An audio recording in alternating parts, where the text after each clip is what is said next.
Historical records indicate that the expansion of Scandinavian societies during the late 8th through the 11th centuries was not only a matter of trade and exploration, but also one of coercion, displacement, and the restructuring of human lives through violence. Raiding, a defining feature of what is now referred to as the Viking Age, frequently resulted in the capture of individuals who were then absorbed into Norse social systems under conditions that were rarely voluntary. Among those taken were women who would later be described in both contemporary and later sources as captive brides. Surviving documents suggest that the taking of women during raids was not incidental but functioned as a recognized outcome of warfare and coastal assaults. Monastic chronicles from regions such as the British Isles and Frankish territories consistently refer to the seizure of women alongside portable wealth.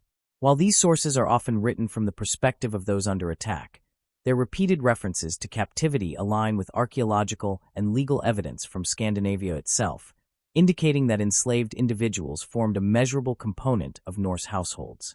Legal codes of the period reveal a stratified society in which status determined nearly every aspect of life, including personal autonomy. Individuals classified as thralls occupied the lowest rung, lacking legal personhood in many respects. Captured women frequently entered this category, particularly if they had been taken from foreign territories without familial or political connections that might secure their release. Their labor was integrated into agricultural production, textile work, and domestic service, contributing directly to the economic stability of the household. Within this system, the designation of bride did not necessarily imply consent or recognized marriage in the modern sense. Instead, it often reflected a transition in function within the household. A woman who bore children to her captor might, over time, occupy a more stable position, though this stability remained contingent on the authority of the male head of household. Contemporary accounts describe how such women could be referred to in terms that suggested partnership, yet the legal distinctions between a free wife and an enslaved concubine remained clearly defined. Chroniclers noted that marriage in Norse society was fundamentally a contractual arrangement between families, involving negotiations over property, alliances, and inheritance.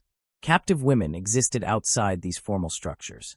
Without kin to negotiate on their behalf, their incorporation into households bypassed the customary legal protections afforded to freeborn women. This absence of negotiated status meant that their security depended largely on the disposition of their captors rather than on enforceable rights. Archaeological findings provide further context for these dynamics. Burial sites across Scandinavia have revealed graves in which women of non-local origin were interred alongside individuals of higher status. Isotopic analysis has indicated that some of these women spent their early lives in regions far from where they were buried, supporting the conclusion that long-distance movement, often involuntary, was a feature of the period. In some cases, grave goods suggest a degree of assimilation into Norse cultural practices, though this does not necessarily indicate voluntary integration. The lived reality of captive brides was shaped by both necessity and constraint. Daily life in a Norse household required sustained labor, particularly in environments where survival depended on careful management of resources. Women were responsible for food preparation, textile production, and the maintenance of domestic spaces. For captives, participation in these tasks was not optional, and refusal could result in punishment. At the same time, competence in these roles may have influenced their treatment, as effective labor contributed directly to household prosperity. Surviving literature from the Norse world, including sagas written in later centuries, presents a complex picture that blends historical memory with narrative construction. While these texts sometimes depict relationships between captors and captive women that appear to evolve over time, historians approach such portrayals with caution. The sagas were composed in a Christianized context and often reflect the values and literary conventions of a later period rather than providing direct testimony of Viking Age practices. Economic considerations played a central role in shaping the treatment of captives. The trade networks that extended from Scandinavia into Eastern Europe and the Islamic world created demand for enslaved individuals. Some captives were transported over long distances and sold in markets far from their place of origin. Others remained within Norse communities, where their reproductive capacity was recognized as a means of increasing household labor. Children born to enslaved women typically inherited the status of their mother, reinforcing the continuity of the system. Legal codes of the period also outline mechanisms for manumission, suggesting that the status of a thrall was not always permanent. In certain circumstances, an enslaved individual could be freed, either through the decision of the owner or through the accumulation of resources. However, surviving documents suggest that such outcomes were relatively uncommon and often contingent on factors beyond the individual's control. For women taken as captive brides, the possibility of transition to a freer status remained uncertain and was rarely guaranteed. Contemporary accounts describe the social boundaries that separated freeborn women from those of servile origin. Dress, access to resources, and participation in communal decision-making all reflected these distinctions. Even in cases where a captive woman bore children to her captor, her position within the household hierarchy could remain ambiguous. While her children might be recognized, their status depended on acknowledgement by the father and the broader kin group, which could influence inheritance and social standing. The mechanisms of control extended beyond physical coercion to include social and cultural assimilation. Language, religious practices, and daily routines all functioned as means through which captives were integrated into Norse society. Over time, some women may have adopted aspects of their captor's culture, whether through necessity or gradual adaptation. However, the extent to which this represented genuine acceptance versus enforced conformity remains difficult to determine based on the available evidence. Long-term effects of these practices are visible in both genetic studies and cultural exchange patterns. Modern research has identified markers suggesting that populations in regions affected by Norse expansion contain genetic contributions from diverse geographic origins. This evidence aligns with the historical record of movement and integration, though it does not distinguish between voluntary migration and coerced displacement. Historical records indicate that the phenomenon of captive brides must be understood within the broader context of power, economy, and social organization in the Viking Age. It was not an isolated practice, but part of a system in which warfare, trade, and domestic life were interconnected. The experiences of these women were shaped by forces that extended far beyond individual households, reflecting the structural realities of a society in which status and survival were closely linked. Chroniclers noted that the consequences of these practices were not limited to the individuals directly involved. The incorporation of captives into Norse communities influenced patterns of inheritance, the composition of households, and the transmission of cultural practices across generations. These effects, while often subtle in the surviving record, contributed to the long-term evolution of the societies involved. Surviving documents suggest that while some captive women may have achieved a degree of stability within their new environments, this stability was inherently conditional. The absence of formal protections, combined with the persistent hierarchy of status, meant that their position could change with shifts in household leadership, economic conditions, or broader political developments. Surviving documents suggest that the conditional stability experienced by some captive women did not remove the underlying vulnerabilities embedded in their status. The authority of the household had remained decisive, and any shift in that authority, through death, redistribution of property, or conflict, could immediately alter the conditions under which these women lived. Legal traditions in Scandinavian regions indicate that property, including enslaved individuals, could be transferred through inheritance or exchange, meaning that a woman who had spent years within one household might be relocated without consultation or recourse. Historical records indicate that the integration of captive women into Norse households was closely tied to the broader economic structures of the time. Textile production, in particular, was a critical domestic industry. Archaeological evidence from sites across Scandinavia shows the prevalence of loom weights and spindle whorls, pointing to the central role of cloth-making in household economies. Captive women were frequently assigned to this labor, contributing to the production of goods that could be used locally or traded across expanding networks. Their work supported not only subsistence, but also the outward-facing economic activities that connected Norse communities to distant regions. Contemporary accounts describe the existence of slave markets that operated along key trade routes, particularly those extending eastward through river systems into regions of Eastern Europe and beyond. Written sources from outside Scandinavia, including Arabic observers, refer to the presence of northern traders bringing enslaved individuals to market. These accounts align with archaeological findings that indicate sustained contact between Norse traders and distant societies. Within this context, captive women existed as both laborers and commodities, their value determined by age, health, and perceived utility. Legal codes of the period reveal distinctions in how violence against enslaved individuals was addressed compared to offenses against free persons. Compensation structures often differed significantly, reflecting the perception of enslaved individuals as property rather than autonomous persons. This legal framework reinforced the limited protections available to captive women, particularly in cases of abuse or exploitation.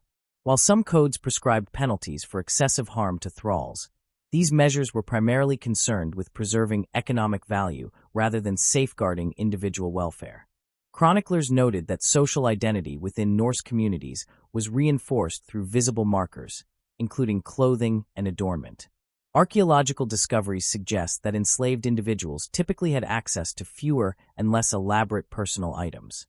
For captive brides, any shift toward more decorated attire may indicate a change in status or favor within the household, though such interpretations remain cautious.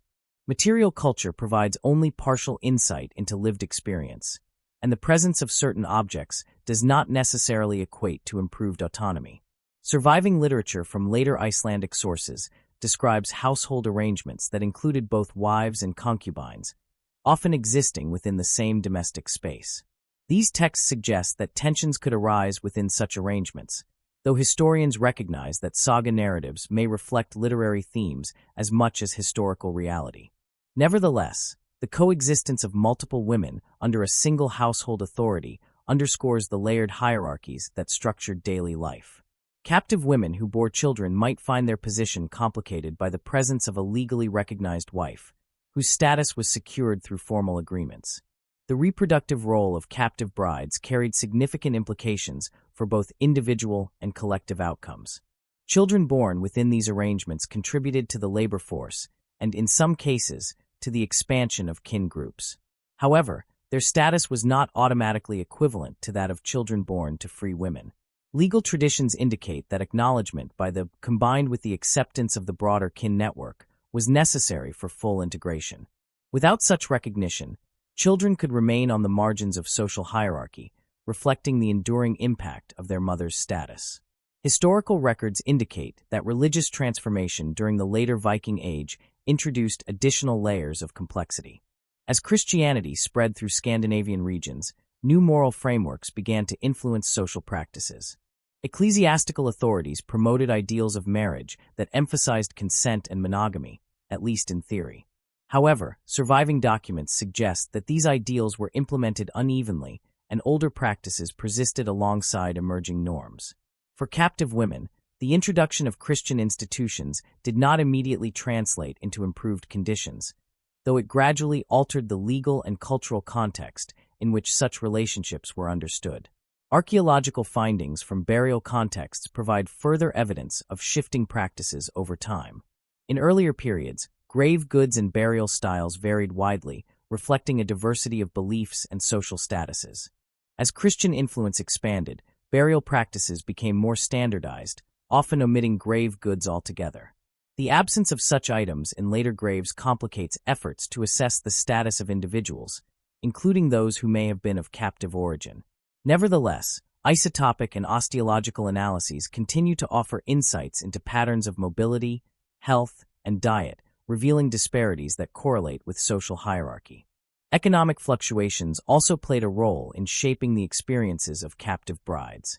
Periods of expansion and successful raiding likely increased the availability of captives, while times of consolidation or external pressure may have reduced opportunities for acquiring new individuals. In such contexts, the value of existing captives could rise, potentially influencing their treatment within households. However, this increased value did not necessarily confer rights.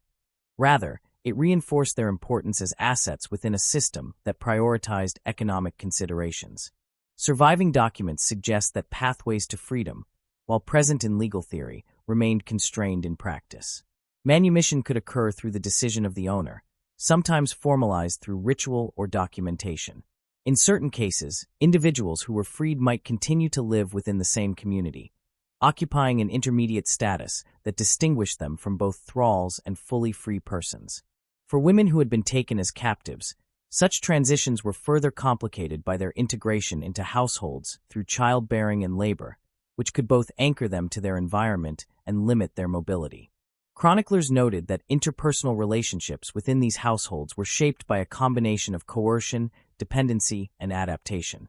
While some narratives hint at the development of bonds over time, historians approach such interpretations with caution, recognizing the asymmetry of power that defined these interactions.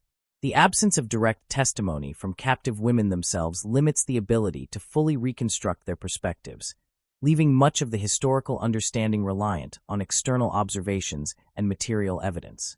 The mechanisms of governance that sustain these systems extended beyond individual households to encompass regional and legal institutions. Assemblies, often referred to in later sources as things, functioned as venues for dispute resolution and the articulation of communal norms. However, the participation of enslaved individuals in such assemblies was highly restricted, if permitted at all. This exclusion further reinforced their marginal position within the broader social order, limiting their ability to seek redress or influence decisions that affected their lives.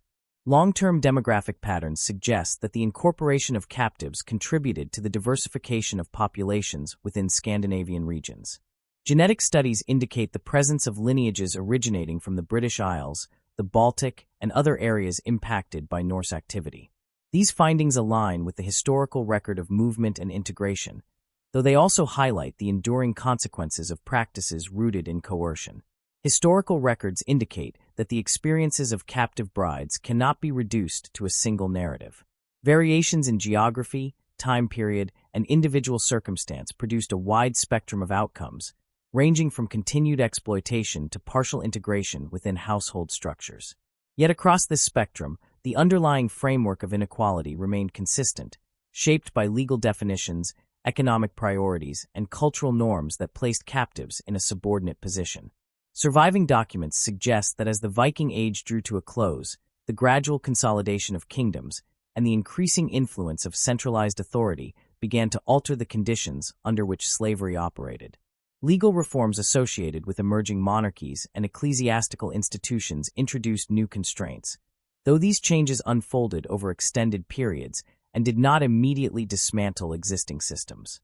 For captive women, the transition into this new phase of governance marked a shift in context rather than an abrupt transformation of lived reality. Historical records indicate that by the late Viking Age and into the early medieval consolidation of Scandinavian kingdoms, the systems that had enabled large-scale raiding and the continuous intake of captives began to encounter structural pressures. Emerging centralized monarchies in regions such as Norway, Denmark, and Sweden increasingly sought to regulate violence, taxation, and external warfare through more formalized state mechanisms. At the same time, the expansion of Christianity introduced institutional frameworks that gradually redefined the legal and moral boundaries surrounding enslavement, marriage, and household composition. Surviving documents suggest that these transformations did not eliminate coerced labor or the presence of unfree individuals, but they did alter the vocabulary and legitimacy through which such relationships were expressed. In some regions, the terminology associated with thralls began to shift, and legal codes increasingly incorporated Christian moral language that framed certain forms of bondage as incompatible with ecclesiastical doctrine. However, enforcement remained uneven, and regional variation persisted for centuries, particularly in more remote or economically decentralized areas. Chroniclers noted that one of the most significant long-term consequences of this transition was the gradual reconfiguration of household structures. Where earlier Norse households could accommodate a spectrum of statuses under a single authority, later legal reforms tended to impose clearer distinctions between legitimate marriage and servitude. This shift affected women who would, in earlier generations, have been absorbed into households as captives. Their legal categorization became more constrained, even if social realities continued to lag behind formal definitions. Historical records indicate that in some cases, former captive women or their descendants could become integrated into free communities through mechanisms such as manumission, baptismal recognition, or marriage into lower-status free families. These transitions were not uniform, and they depended heavily on local authority figures, ecclesiastical approval, and the economic circumstances of the household. While such pathways offered theoretical mobility, they did not erase the lived memory or inherited consequences of prior enslavement. Archaeological and isotopic evidence continues to reveal the complexity of population movement during this transitional period. Burial sites from the late 10th and 11th centuries show increasing homogenization in ritual practice alongside continued biological diversity in ancestry.